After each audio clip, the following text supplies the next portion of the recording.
दोस्तों, प्रसिद्ध फिल्म निर्माता मीरा नायर और प्रोफेसर महमूद ममदानी के पुत्र, जो भारतीय ओरिजिन के हैं, जोरान ममदानी, उन्होंने कल अमेरिका की धरती पे न्यूयॉर्क का मेयर बन के एक इतिहास रच दिया। और जो जॉन ममदानी है, वो जो है खुद 2018 में भारत उसके अमेरिका के नागरिक बने। और जिस आवाज़ को पूरी दुनिया तरस गई थी, जिस तरह की आवाज़ को कि जो पूरे दुनिया के जो तानाशाह हैं, जो पूरे वर्ल्ड ऑर्डर को बिगाड़ रहे हैं, जो उसमें ट्रंप, राष्ट्रपति ट्रंप हैं, और इज़राइल के प्रधानमंत्री प्रेसिडेंट नेतान्याहू है, भारत के प्रधानमंत्री नरेंद्र मोदी है, सब तरह की तानाशाहों के खिलाफ वो खुल के बोलने वाले नेता उभर के निकले हैं।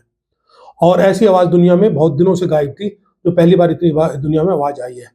और उसने अपनी जीत के संबोधन में जैसे शुरुआत किया, उसने शुरू करते ही कहा, ट्रंप का नाम नहीं लिया, उसने कहा कि तुम, मुझे पता है, तुम देख रहे हो, और तुम्हारे लिए सिर्फ 4 ही शब्द हैं कि तुम अपने जो टीवी है उसका वॉल्यूम तेज कर लो।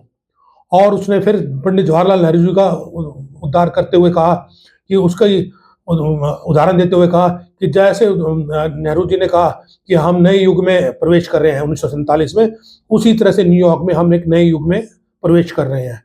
और उसने उसके बाद कहते हुए ट्रंप की जो सबसे बड़ी अप्रवासी नीति है, जो ट्रंप सब अप्रवासियों के खिलाफ है, उसको कहा कि ट्रंप, तुम हमें एक को छेड़ोगे तो तुम समझ लो सबको छेड़ोगे। तो उस पे सीधा प्रहार किया ट्रंप को। और क्योंकि ट्रंप थोड़े दिन पहले कहता था कि मैं इसको अरेस्ट करके डिपोर्ट करूंगा। और उसके बाद उसने अपने भाषण को जो खत्म किया, वो जो धूम मचाले हिंदी मूवी है, उस पर उसने अपना संबोधन को खत्म किया।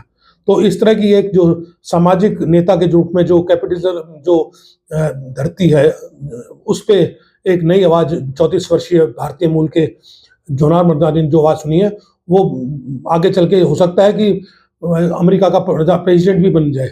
तो देखते हैं आगे क्या होता है। ये एक शानदार शुरुआत हुई है। धन्यवाद, जय हिंद।